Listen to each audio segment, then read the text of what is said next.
Hey guys, welcome back to We Met at Acme. I'm so excited to be here with the most incredible TikToker there is right now, Drew Afualo. Hi, Drew. Woohoo! Hello. I can't tell you how many people DM me. I am obsessed with Drew. Oh my God. Really? How'd you get her? I'm honored. You are very loved. And we start all these episodes with the same question, which is, what is your favorite romantic gesture? Ooh. I'm a big fan of like the element of surprise. So like literally a week ago, my boyfriend, like I got home early from work and he was like, I didn't know you were going to get home so early. And so on his way, he was driving home from the gym and he was gone for a while because we live really close to the gym. And I was like, hey, like I was thinking like, wow, I wonder what's taking him so long. And when he came home, he bought me like a bouquet of flowers. That's really So I cute. think stuff like that's my favorite. And it doesn't always have to be buying anything. Yeah. It's just like making like my favorite snack or making my coffee for me, like stuff like that. I would Yeah, say. like acts of service. Yeah, and, like, totally. surprises. Just like I knew you would want it and I thought you would enjoy it, so I got it for you. That's Kinda really cute. Tell us how you guys met. We need to know the story. Yeah. We met in high school. Like we went to high school together. He's a year older than me, so he was a grade above me. We were not high school sweethearts. I know a lot of people think that. No, I'd like to think more enemies to lovers arc. Just kidding. We were good friends. Yeah. Like, we just ran in the same circles. Went to different colleges, like dated other people. And then when I graduated from college, he like started kind of reaching out to me a little bit. And I say this every time I talk about it. I genuinely can't remember what it was, but like I was annoyed at him. I think I do remember why. I just don't remember why I felt so strongly about it. It was more so like we were good friends, and when I would come home from school on breaks and stuff, we would get like lunch, like old coworkers, and then be like, "Hey, see ya," and then we just followed each other on socials and stuff. And then I was ignoring him because he had been annoying me and blowing me off before that, and I was like, we're not even that close. We don't need to be friends. It's fine. Right. And then I hadn't talked to him in like a year or two, and then when I was about to graduate, he started hitting me up a lot, and then I finally kind of was like, all right, because he was like, I know you're ignoring me. I really want to make it up to you. If you really don't want to see me though, like I won't bother you anymore. And when I got that text finally, I was like, all right. And my mom actually convinced me to go like to lunch with him. She was like, well, just hear him out. Maybe maybe he wants to apologize. And I was like, okay.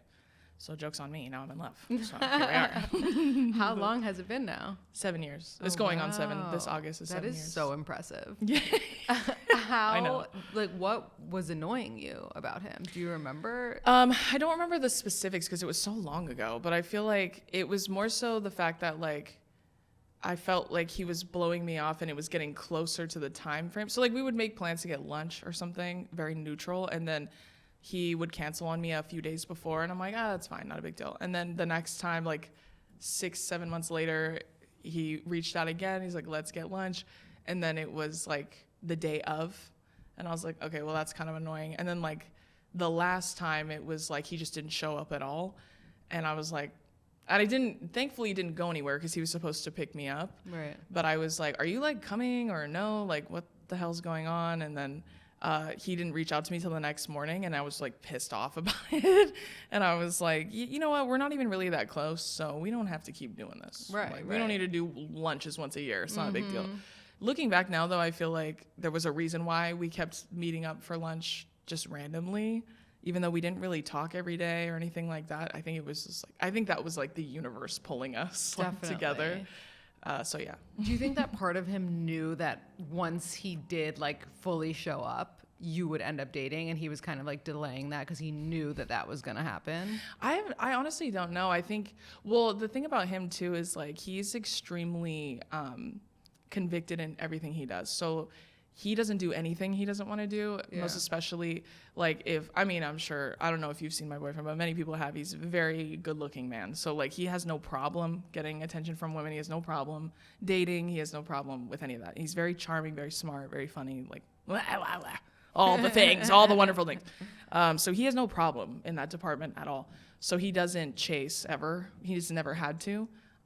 This was the only one he did. So even I've asked him, I'm like, what made you keep pursuing me, because I think if I had ignored him and it wasn't something that he felt compelled, he would have just been like, all right, whatever, and moved on. Right. But he was like insistent, like he really wanted to see me and hang out with me, and he doesn't really know. Like he's told me, I think honestly even then I knew like I would regret it for the rest of my life if I didn't like reach out to you, and now I know for a fact that's true. And I was like, don't say nice things to me. That's really Don't say cute. sweet romantic things to me. I'll get mad. I have to ask, so I know that you're a Virgo, right? Yes. What is his sign? He's a Libra. Oh my God, me too. Period. Look at us. I love Libras. When is his birthday? October 21st. Oh. Yeah. Wait, he has the same birthday as Kim Kardashian. Yeah, he does. I actually didn't know that.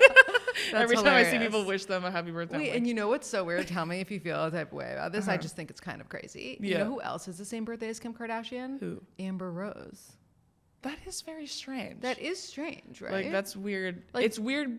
It's weird because it makes sense, but it doesn't. Totally. That's how I feel. Like, it's like when, like, some women will reach out to me and say that they date the same sign over and over again. I feel like that's like that same kind of energy. Yeah, that is true. That's a good point. I mean, I feel like if women gravitate towards a specific sign, there's probably a reason. Like my sister kind of sometimes gravitates. My sister's gay, but she gravitates towards Leos a lot, which could also. yeah, which is a good and a bad thing, as are most signs. But I feel like even for me, when I was dating in college, I mean, I don't think I ever really dated the same sign, because I think I sampled a lot of them and I was like, nah, I hate that. But I think him being a Libra is really good balance for me. Totally. It's Yeah, so good. I need that. I need the grounding that Libras have. For sure. I know a lot of Libra Virgo couples. and Really? It's usually the guy that's the Libra Yeah. that makes it work. I love that. So you guys have been together for a long time, and you had this like huge come up on TikTok, and you are a celebrity now from it all. Yeah. How, if at all, did that affect your relationship? Oh, I mean, that's a great question. I don't think I've ever gotten that question before. I think it never really affected it in a bad way. I think the only negatives were really just like me working a lot, like way more than I used to. But even then, like prior to doing this, like when I was working at the NFL, my boyfriend is a certified personal trainer. So he was working at the time, he was working at a franchise gym. So he would work he would be gone by the time I got up, and then I was working so far away that I wouldn't see him till nighttime, and even then, like, we'd both have to go to sleep. So, like, that was honestly way worse because we never saw each other. So doing this for a living, I think just adapting to that part was a little different for us, but we had a really serious talk about it when it really started picking up. Like, I, talked about, like, how do we feel about being a public facing couple. Like I'm super okay if you don't want to be a public person, you don't have to be. Like you can be in my pictures and stuff or my videos, but like you don't have to unprivate your account if you don't want to. Like you don't have to do any of those things. I don't ever want him to feel forced to be in the spotlight just because I am. So we had a very serious talk about that, and he has been nothing but supportive. In fact, he encouraged me to join TikTok in the first place. Like he really was like, I think you should do it. I think you'll enjoy it. So it's honestly his fault if you hate me. Take it up with him. But it didn't really affect it negatively at all. And my boyfriend has told me, because I've told him even in the early stages of dating, I was like, I just feel like I'm going to do something really important. And I feel like I was just so convicted, Virgo, in like my path. And I was like, I just feel very strongly like that's going to happen for me. Yeah. Whatever it may be. Cause at the time I thought it was going to be in sports and like in entertainment kind of thing, like a sports and entertainment, not necessarily just entertainment. And, he's told me now, like, he's like, you're the only person that's ever said that to me that I was like, I could see that happening for you. And it did. So period. Virgo. Always right. And I think he's just really, really happy for me, and he supports me, and he's honestly grateful because my boyfriend draws so much attention just like naturally, like past any sort of public person image or anything.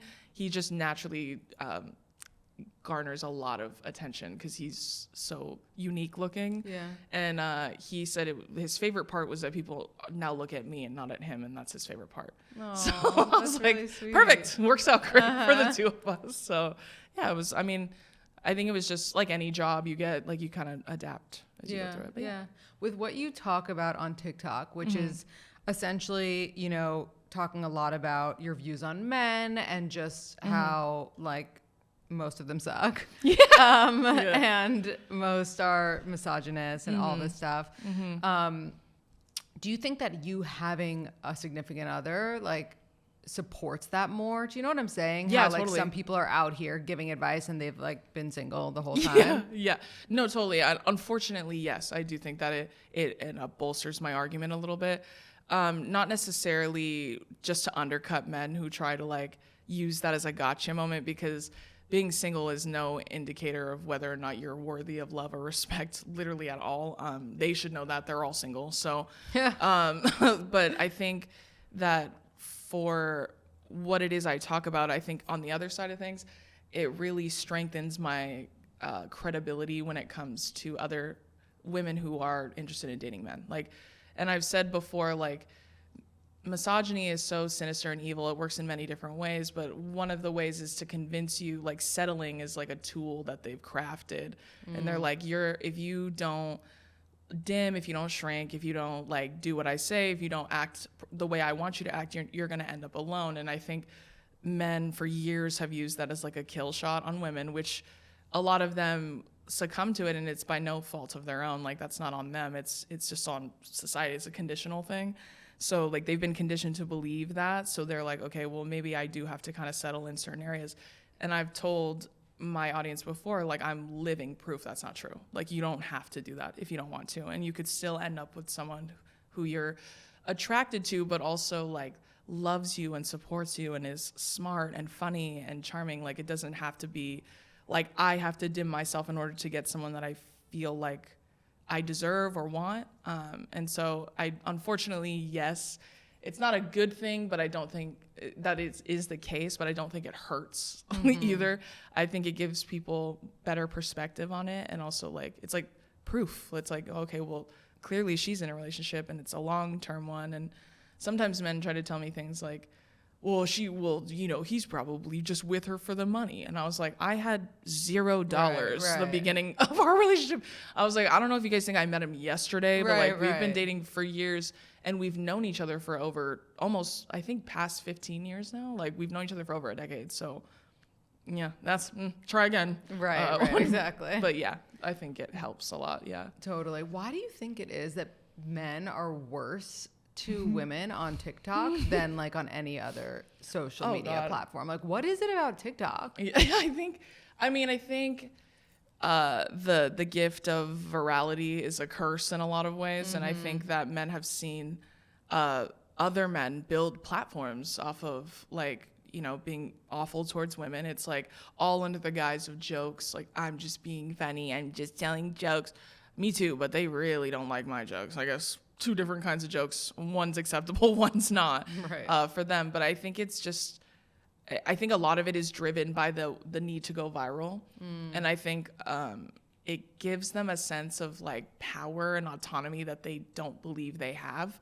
So they're like, I'm going to go online and I'm going to build a community of other horrible men that also hate women because women don't give me the time of day and somehow that's their fault. So I'm going to find community in it. And I think that's why TikTok is like where it was like growing like a tumor for so long. And I think it's just, I've said this before, but I'm like, mediocre men find so much camaraderie in tearing down women they do not deserve. Like they genuinely, they're like, yeah, me too. Same. Yeah. It makes them feel good about themselves. And I think TikTok's just like where it was just growing rapidly. I wouldn't necessarily say it was the worst, but it is pretty fucking bad compared to other platforms. It was a lot worse on TikTok than I had ever seen before. Right. Yeah. So. No, it's crazy out there. Yeah, totally.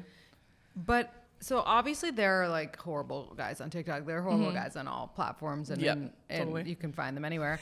But do you think that we like, especially your content, is ever sometimes like too harsh when it comes to men? Because like if you think about like your boyfriend and like the other men that you respect and love in your life, like are they ever like, Drew, like what the fuck, like I'm a good guy, or like your manager, my manager, like, I'm surrounded by men. guy, like what's up? In short, no, I don't think that. I think compared to what men have done to women for hundreds of thousands of years, I think I'm scratching the surface, to be honest. I think I'm tip of the iceberg. There's a new thing going on TikTok literally right now where women are just being punched in the fucking head, like literally just being punched in the head in New York by random men.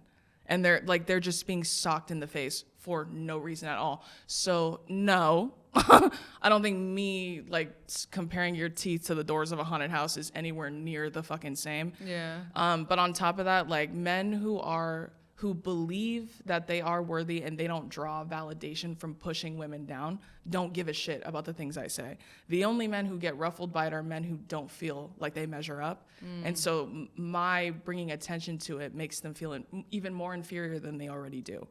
So when men get pissed off at me, like, and they get really angry at me, it's because I hit a nerve. Like I hit something that you personally feel is not, it's like diminishing your manhood or your masculinity, whatever the fuck you want to call it.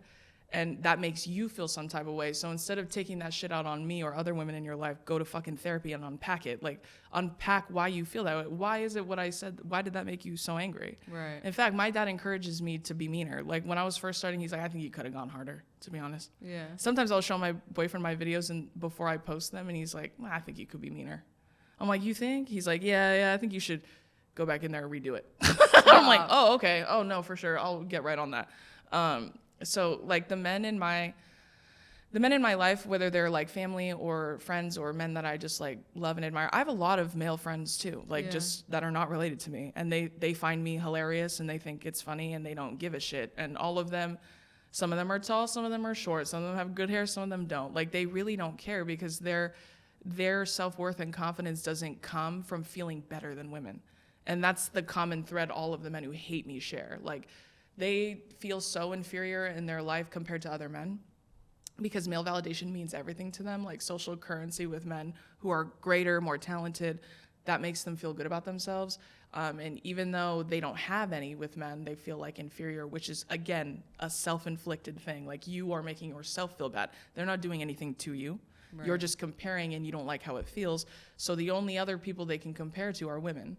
So they're like, well, I may not be able to compare to him, but I sure is fucking better than her. Right. And that's where they get their power from. A good example of that is like, I made a video not too long ago defending WNBA players. Like I've defended female athletes, I've defended sex workers, I've defended normal women, I've defended fat women, tall women, skinny women, like all across the board, I've defended women of all kinds, shapes, and sizes.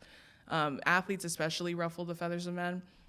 You would be shocked to see how many men were like, I'm only 5'4", but if I got on the court, I could dominate her. Of course. I'm like, but see, that's not what men who are really good at basketball are saying, are they? So like a man who isn't shit in the world of sports has this divine conviction that he could defeat someone in a sport that she plays for a living. That makes no fucking sense. And men who are at the same level as her don't treat her that way. Because real recognize real, right? So like Caitlin Clark is a good example. Like she's dominating college basketball. Kevin Durant, who's one of the greatest basketball players to ever live, has co-signed her.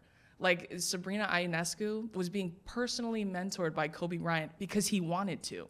Those are men who are at the same exact level, if not past them. And they're like, I see this girl as someone who's extremely talented at her craft, and I want to help her perfect it even more. Men who are at that level aren't treating her that way, but men who are beneath her are. So that's why I'm saying this imbalance of power is self-inflicted in its projection at its very highest. It's so true. So men are constantly comparing themselves to other men. That's a you thing, girl. Unpack it. Like, go to therapy, unpack. Ask yourself why you feel so inferior. No one's making you feel that way. Right. Like, you're doing it to yourself. Facts. So, like, I never feel that I'm being. In fact, if there were no community guidelines, I'd be a lot meaner. Yeah. If I fucking could, I'd be way worse. Yeah. And I was in the beginning before they got me. But like all those videos are gone now where I was like actually a lot meaner. But that's just because I don't think I'm ever being mean enough, if I'm being honest. I agree. So going back to like relationships and dating, a lot of women had written this in, and I'm curious myself, like how can you recognize a mediocre man when you're dating, right? Like how can you recognize someone who thinks they're better than you and isn't? Yeah, I mean, well, first I'll say, I think I get that question a lot. And I think that women, I believe, intuitively are a lot smarter than men at a much earlier age. Like, so we are forced to mature a lot faster than men are. And I said this in a video recently too, where like emotional intelligence and empathy are things that are required for us, and they're an option for men. Like men have to choose to learn that at some age, and if they don't, they turn out to be the worst. So like some men choose that path. They're like, I do want to learn how to communicate in a healthy way. I do want to learn how to unpack my emotions and like not take them out on women. So I feel like a lot of women, they know, like, you know, when men are being rude to you, you're just conditioned to look past it. So like if you're really being honest, you can tell. I don't have a superpower. I just refuse to put up with it. I refuse to look past it. I refuse to make an excuse for it. So the only difference is that I'm not giving them a pass. Every single woman who dates men has the ability to see that shit very early on. And the difference is I swat it out of the sky like King Kong. You know what I mean? Like immediately. I don't give them any chances past it. As soon as you're rude or disrespectful, bye, fucking see ya. But women are like, well, maybe he was having a bad day. Maybe he was having this. And that's not a bad thing to have that, like to be patient and gracious and understanding and empathetic. Those are not bad things. Men try to demonize those things as if they make you weaker. They don't. They make you smarter. They make you stronger. They make you far more capable than most men in the world. Those are not bad things to have. But I think you, instead of directing it towards men who don't deserve it, you redirect that to yourself. Right. Like, instead of being patient with him when he's being an asshole, why don't you be gracious to yourself and say, I don't deserve this. I don't deserve to hear this. I don't deserve to deal with this. I'm going to leave. I'm going to remove myself from the situation. So sometimes when women ask me those questions, I'm like, you know. If you have to ask me, the answer's probably you know. You probably already have it. That's probably true. But like, what if it's not that obvious? Like, for example, what if there's a shift?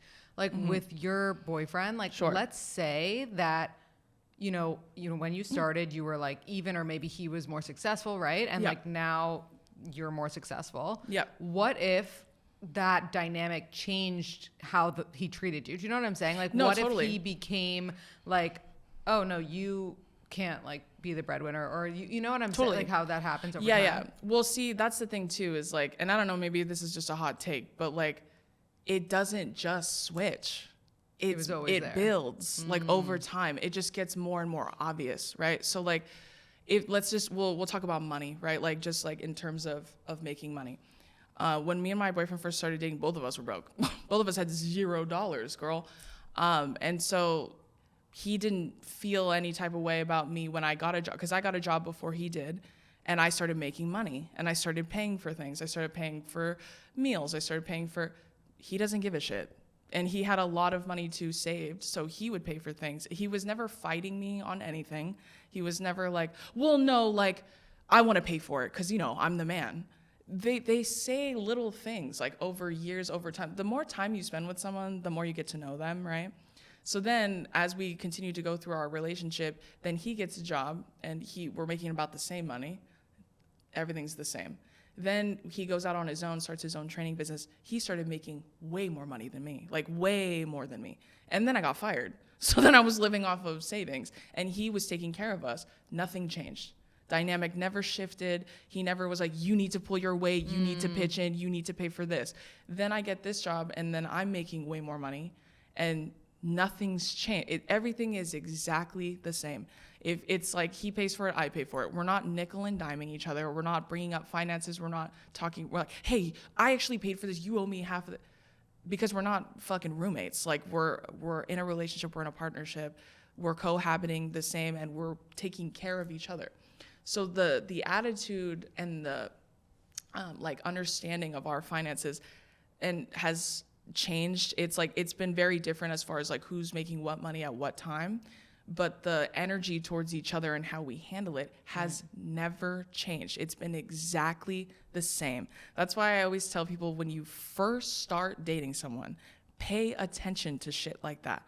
And I saw a video actually recently where a girl said her grandma used to tell her, if he's cheap with money, he's cheap with love, right? So like if he's a fucking cheapskate, most likely he's going to be that way in a lot of different areas, not just with money. Totally. Attention, love, empathy, like all of those things. So, and sometimes when women are like, you know, I've gotten those kinds of questions where they're like, well, everything just changed when I started making money. Did it? Did it change on a dime? Or if you really look back, it's kind of like in that movie 500 Days of Summer. Mm-hmm. And you know, he has like that Chloe Grace Moretz is like his friend, his like his little friend. She says like there at one point in the movie, she tells him really look back and like actually look at it and see it for what it really is. Was it, were you guys madly in love? Right. Or were you in love with her and she was where she was at and she was honest with you from the very beginning? So, and then when he looks back, he sees the exact same scenes, but he sees everything else instead of like having, it's almost like drunk goggles, you know what I mean? You just have them on, but they're just love goggles, right? And that, like I said, never a bad thing. It's not a bad thing to look for the good inherently in people, but it is harmful to you when you look past things that could grow over time. So I always tell people it's never an immediate shift. It's always been there. I think you were just looking past it, which is okay. That's not a bad thing on you, but the gift of hindsight is it's 2020. So we can see it very clearly for what it is. Would you also agree then that there's no such thing as like blindsided by a breakup? Yeah. I mean, I think you could be blindsided. I just don't think. I think again, when you look back, I think you could see like, I could see that coming. Like, and I think a lot of people have that experience. Like, it doesn't happen at the same pace, obviously. Like, when people go through breakups, they're devastating and traumatic and awful. And so you kind of have to sit in that for a while before you get past it. And once you get out of it, you can look back and see like, was I really blindsided? Like, was I really shocked by that? Or was I just hoping it wouldn't happen? You know what I mean? I think there's a difference between being like absolutely shocked. Even if you look at silly movies like Forgetting Sarah Marshall's a good one. Yeah. He was blindsided. He was like, what are you talking about? Like, we're so in love. We've been in love forever. And then at the end of, like, towards the end of the movie, he looks back on all these moments where, like, they were not compatible. They just weren't. They fell out of love a long time ago, or they became, like, you know, like, they were just cohabiting instead of being partners. Like, he was just, like, a step stool more than, like, an equal footing partner. So even in silly movies like that, he looks back and he's like, I actually wasn't happy. Like, if you really look, maybe I wasn't happy. Maybe I wasn't being loved and cared for like I thought I was at the time. But again, you want to see the good in people. You want to believe that someone you've been with for a long time wouldn't treat you that way or wouldn't want, you know, anything bad to happen to you. But I mean, it's not always the case, unfortunately. So. Yeah. Did you see that movie with the girl from Bridgerton? It was like a Netflix movie where she gets the promotion instead of him. I don't think so. Oh, I feel like you would do the best deep dive on that movie. Oh, is it good? It basically is like what we were talking about. Like they worked at the same company. Okay. She was like under him and then she got promoted above him. Mm-hmm.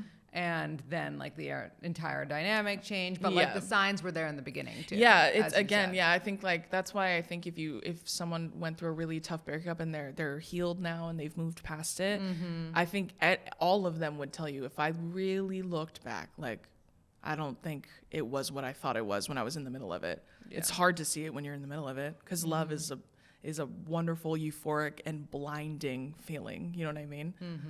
So, yeah. Another question that was really popular was about your confidence, which is amazing, by the way. Thanks. It radiates. It's incredible. Thank you. You just have such a good sense of self. Mm-hmm. Was it always that way? Or do you think through having this platform, it like you grew to be like the, you know, perfect level of confidence? I think, well, I mean, I know it sounds like cliche and cheesy, but I do think it has always, I've had like, I like to call it like a delusional confidence, like from a very young age. I don't know why necessarily.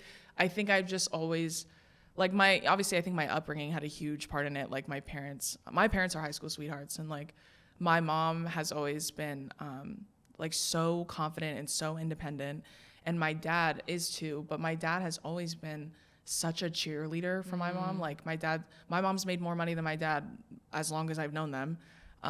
Aside from when my dad was in the NFL, but even then, like my mom had 3 jobs and was going to school at the same time when my dad was in the NFL. So like, even then, like my mom has always been very convicted in who she was and who she wants to be.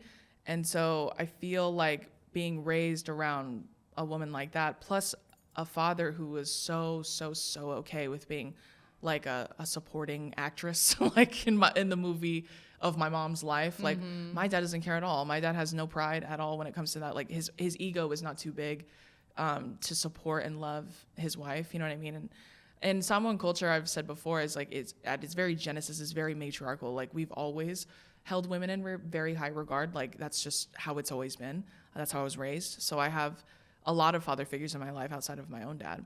And I think all of that was just like almost like the perfect storm to foster my like delusional confidence. Yeah. And then like, I think it was honestly strengthened because my sister is completely different from me in a lot of ways and personality wise. My sister is very like, I'm like patient and kind as if I'm not those things, but like my sister is very empathetic and very loving and very trusting and very loyal. And like, I have those traits too, but my sister is very shy and very quiet and like the complete opposite of me in that sense. And my sister was the first person I ever defended from bullies. And so I feel like that added into the mix too, made me feel even more confident because I was like, I feel convicted in my belief that you shouldn't be treating her that way. You shouldn't be treating me that way. I think it was just like honestly the perfect cocktail of my surroundings. And then obviously as I got older, like my confidence just like grew as I got older and learned more about myself and who I want to be. And then having the platform, I think, is just another way for me to kind of implore that other people have the same kind of confidence. Because people have said, I've always wished I had your confidence. And I always tell them, you do. You just have to give yourself permission to use it. Like, women are so conditioned to stay to the side all the time and be like, well, I can't do that because if I'm too loud and too this and too that, like people won't like me, men won't be attracted to me. Like, and again, that's not true. Like the wrong people won't like you for sure. Right. But I truly have always believed that my shine and my confidence doesn't pull from other women. It's just, I truly believe I'm the most awesome version of myself. And that's not a dig on anybody else. It's just, I think I'm awesome. I think you should think you're awesome because we're all awesome. Yeah. And that's okay. If we say it, it's all right. If no one's going to toot your horn. I'm going to, you know what I mean? So I love that. And I laugh because I feel that I'm also delusionally confident. And it's like the only way to be happy. Yeah, like, truly. It's amazing. It's crazy what the world opens up to you when you believe that. Like you truly believe and walk in the belief that you deserve all the love and respect that you want in the world, whether it's platonically, romantically, in your job, whatever it may be. It's crazy how if you actually walk in that shit, it happens to you. Totally. Like, it opens up to you. It's and a beautiful like, thing. An example of delusional confidence, which I feel like you'll agree with, is like, when I look in the mirror, like I'm like, you know, obviously it changes, like it's not always saying, but if I'm like, I look so good, like that day, right? And then like someone takes a picture of me and I see it and it's like not good. Instead of being like, oh, I look so gross, I'm like, oh, that picture like doesn't do justice for how gorgeous Man, I I look. feel so bad for that camera because it did not capture like, that's my crazy. essence. No, that's so real. I get that too. I have that too. Even like when I was first coming out of college and like I was like gaining a little bit of weight too. And I had a belly button piercing for like 10 years. And some of my belly button rings weren't fitting me anymore. And I was like, well, honestly, it's probably because they make the stems a lot shorter. And like, that's probably why. That's not why. That's not why at all. But that's what I told myself. And then I was like, well, you know, that's probably what it is. So not a big deal. Exactly. And I just like move on with my life. And another example of delusional confidence I've told people is that I don't have any celebrity crushes at all. And it's because I genuinely believe, and this is not a joke, that I could get anybody I wanted. Like, I truly believe that. I'm like, just give me like 10 minutes.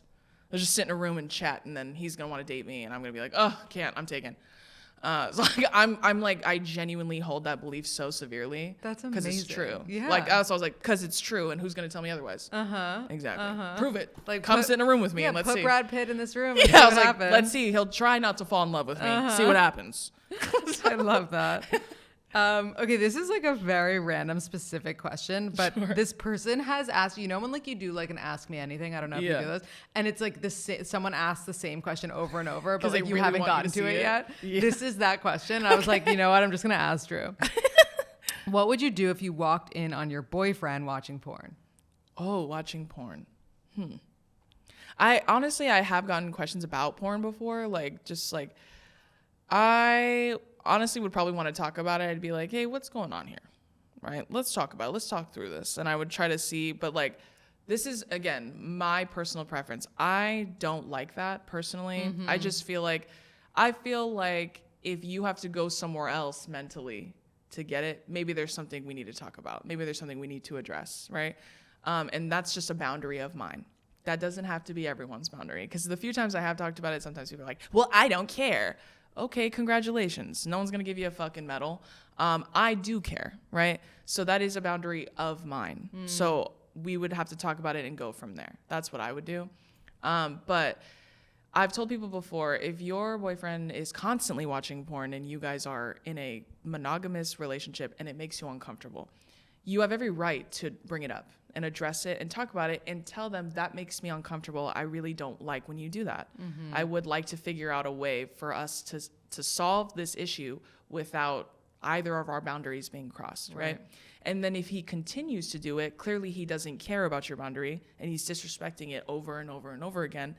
Maybe it's time to move on to somebody else, right? Because clearly you guys have two different ideas of what's appropriate and what's not. Now, that being said, does every couple operate like that? Of course not. Like, some couples are super okay with watching porn on both sides. That's great. That's awesome. Not everybody's like that. And I do think that there's this fear of, and I always think about like that cool girl monologue from the movie Gone Girl. Yeah. Women truly believe they have to be okay with anything men do, even if it makes them uncomfortable, because otherwise they're going to think I'm a fucking uptight bitch. Who cares if they do? Like, if you care and it bothers you, you have every right to bring it up, address it, talk about it, set the boundary, and try to move past it. You have every right to do that. Whether or not he adheres to it or follows it is not guaranteed, but at least your needs are being met too. Like, it's not all about him. He doesn't just get to act however the fuck he wants just because you're afraid that he might think you're like uptight, not cool, whatever the fuck that is. And honestly, a cool girl is a pick-me. So like, pick-me girls are girls who do anything for male validation, or and that includes compromising their own boundaries, right? And I had a video like years ago, this is before I even had the platform, but it did really well, where there was this trend going on TikTok where girls were like sending their boyfriends pictures of like bikinis, and they're like, do you like this? And then he would say like, no. And then she would respond like, oh, well, you liked it on her. And I remember that. Yeah, do you remember that? He's liking pictures of girls, like, and they're like provocative pictures, they're sexy, hot pictures, whatever. The women look great in them. And so I think it's okay if that bothers you. It's okay if you don't like that. That's okay if you don't like that. It's not a big deal. It doesn't make you a bitch. It doesn't make you a weirdo. It doesn't make you insecure. That's the biggest one, where other women were like, you're just insecure. Well, you're acting like a pick-me, okay? I was like, another woman being beautiful doesn't make me feel bad because I'm also beautiful. That's not the problem I have. My problem is not with her. It's with him.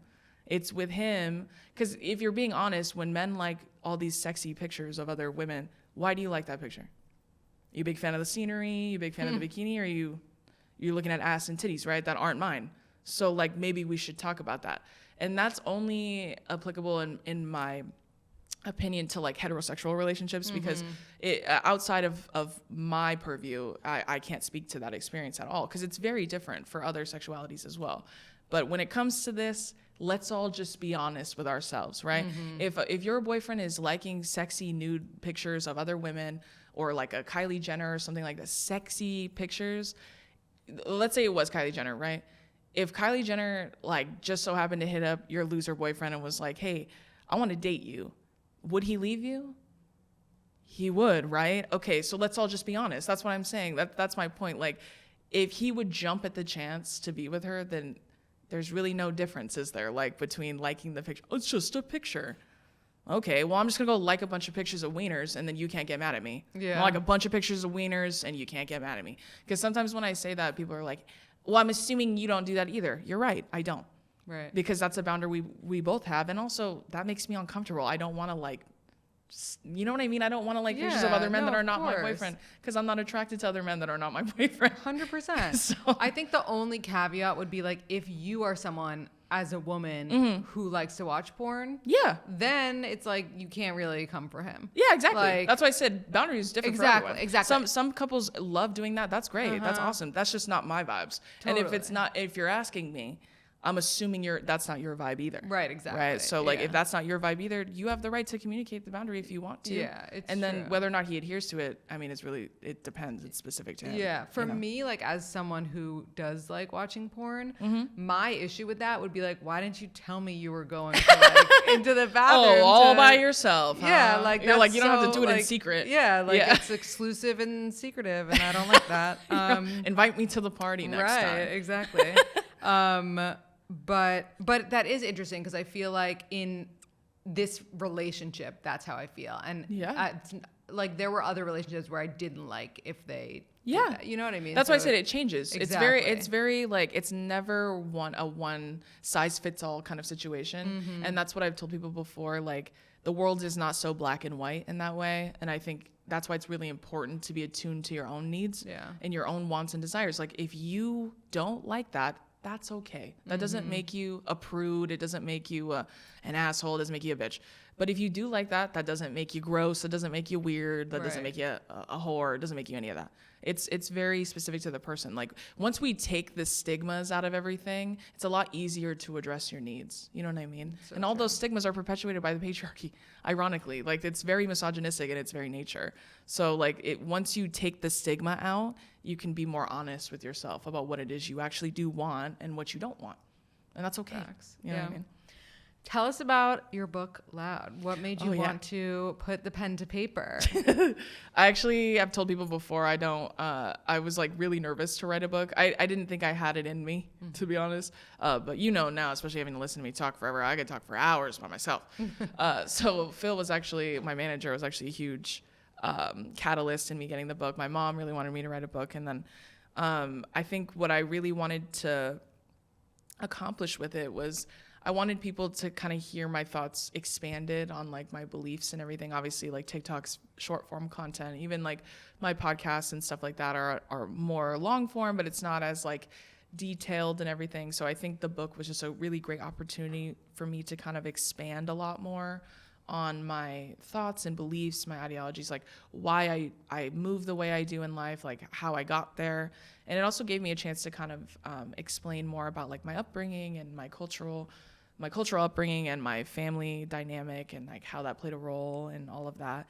And I think it was just really, really important for me that I wanted to empower people and kind of, I've told people before, I've wanted to give people a piece of like my brain and my heart to take home so that they could hold it when they need it and like pull love and strength and courage from it like they do my content. And I feel like the book is just like a long form version of that, which I'm really, really proud of and like really happy. I'm happy it worked out, thank God. But I'm really happy that people are going to get to kind of see me in a little bit of a different light, I think. And then also there are things in the book that I talk about and expand on greatly that I've never talked about publicly ever because I wasn't really ready to. Yeah. And I feel like the book was the perfect opportunity for me to do that. So yeah, it's just all around, I think it was just a way for me to expand more, like kind of take my content and stretch it out for however many pages. So unfortunately for men, but fortunately for everybody else. Yeah. Well, you have so many nuggets of wisdom. Like it's crazy. I'm still thinking about what you said about how women, like we have to be emotionally mature and we have to be empathetic and men, like it's a choice. Yeah. They get to choose. If they mind blown. We're going to do some fun rapid fire poll questions. Let's do it. And then we will take it out. Okay. Perf. Let's see what we got here. If you're generalizing, do you think men typically marry the cute one or the hot one? I think mediocre men marry anyone. I think awesome hot men marry hot women, period. This guy, you're going to hate this. Guy says that he needs to have sex early on to know if he's interested and attractive. Is this bullshit or can it be true? It's bullshit. He knows if he wants to have sex with you immediately. Please, you don't need to put it inside me to know if you want to. Shut the fuck up. Come on. Okay, this is kind of like cringe, but by random bored Insta stalking, you found out your dad follows a bunch of inappropriate and pornographic accounts on Instagram. Oh my God, do you tell your mom, yes or no? I wouldn't tell my mom because I would live in fear of what she would do. But I would tell. But yeah, I would tell your mom. Yeah, in a way that's gentle and patient with her because that's horrifying to hear. Oh my God. Horrifying. Yeah. What does it mean when a guy likes a girl's Instagram story? A, means he likes her, trying to make a move. B, harmless, friendly. C, man whore, probably doing it to lots of girls. I need more context. It really depends. But also, you would know if you have vibes that he's like playing the field, then he most likely is. That is kind of like a little like nudge. Like he's interested. He's trying to see if you're down. Yeah. I think it's more of a feeler. Like he's putting out a feeler. So he's probably into you.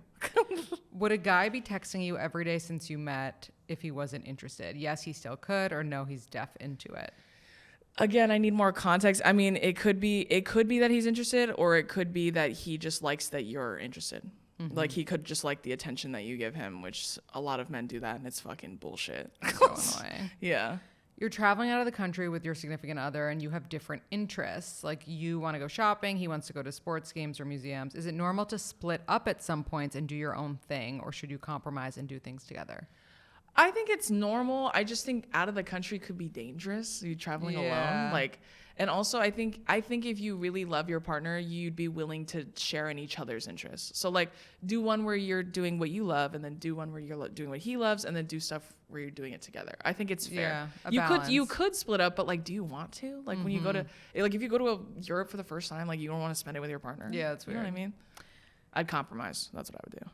You never met your date in real life, but you have a bunch of mutual friends. Should you let him pick you up for the first date or drive yourself? No, drive yourself always. I always tell people that. Drive your fucking self so you can bounce if he sucks. Like, yeah, also like they're going to know your address. It doesn't matter if you have mutual friends. That too. Sketchy. And even if you do know him loosely, like again, like don't give them the power of driving you. Like literally be like, I'll meet you there. Don't worry about it. Don't worry, I'll meet you there. Right. It's just, and then it's better like, that way. if it does go badly and they did drive you, you could still get an Uber or whatever, but it's like awkward. It's so awkward and uncomfortable. That's why autonomy. That's why I always vote autonomy, especially a first date. No way, drive yourself. Yeah. I drove myself to my first date with my boyfriend just in case. Yeah. I was like, just in case. You have to. Yeah. I love it, Drew. This was so fun. Can you leave us with a quote or piece of advice, even though you've done that this whole time? Oh yeah. A quote or a piece of advice. I would say if it's in relation to men and dating men or whatever, if you have to ask, like him, if you have to ask, the answer is probably no.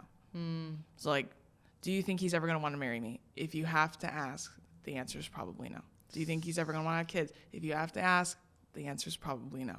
Right? It's just a better rule to live by. It saves you a lot of time and energy. And I think you would never have to ask if it was the right person. That is so true. That's what I would say. I love that. Where can everyone find you, follow you, and order your book? Oh my gosh, yeah. You can find me at Drew Afualo on literally everything. And then my book, Loud, Accept Nothing Less Than the Life You Deserve, comes out July 30th. And I don't know when this is going live, but if it's already after July, go buy my book. Barnes & Noble, Target, Amazon, all those places. Oh, and your podcast. Oh, yes. And I have 2 podcasts. I have my Spotify exclusive podcast called The Comment Section, which is very fun. And then I have a podcast with my sister called 2 Idiot Girls, which is also very fun. So check them out. I'm annoying on many different platforms. Love it. Thank you so much. Thank you for having me. Yeah.